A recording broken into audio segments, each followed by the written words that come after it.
တော့အရင်တည်းက promotion လေးရှိရနော်ဒါကကြတော့တိတ်ကိုတောင်းပို့တာလည်း promotion ကတ်ပြီးတော့နော်အဲဒီမှာဆိုလို့ရှိရင်ညီမတို့1-1စိတ်နဲ့ပြုတ်ထားတဲ့1-1ဆန်းခွင်လေးပါမယ်ပြီးတော့ sensitive mat တပူလေးပါမယ်ပြီးရင် allergic mat တပူလေးပါအောင်ပါပေါ့နော်အဲ့ဒါတွေအပြင်မျက်နှာခံစားဖို့ဆိုလို့ရှိရင်သူက2ချိန်တောင်မှပါသေးရဲ့ရှင်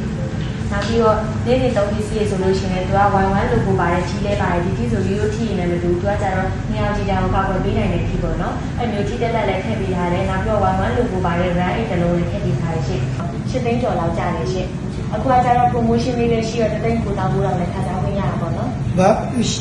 8သိန်းကျော်ကြာလာဘူး3သိန်း9တောင်းတယ်အဲ့ဒါတန်ဒီမောအခုတည်းကျွန်တော်ငကပေးလိုက်နော်ငကတော့ရအောင်မရဘူးရှင်ဘာဖြစ်လို့လဲငါပတ်သက်ပါလေပြီးမယ်ဒီဟုတ်ရှင်ညီမလေးပါလူတရားဆိုလို့ရှိရင်တက်ကတ်တယ်ခါစားခွင့်ရတာပေါ့နော်မရှိလို့ရေကျွန်တော်ဒီကလေးကိုရမ်းတယ်လို့ဝယ်လိုက်ပြီနော်အဲ့ဒါလို့လည်းဝယ်ယူလိုပါကဘာလေးမျိုးမှရှိရ1-1ဆိုင်ခွဲထဲမှာမှာယူလို့ရတယ်လို့ကျွန်တော်ချက်ပေါက်ကနေလေမှာယူအပ်ပြီးလို့ရပါတယ်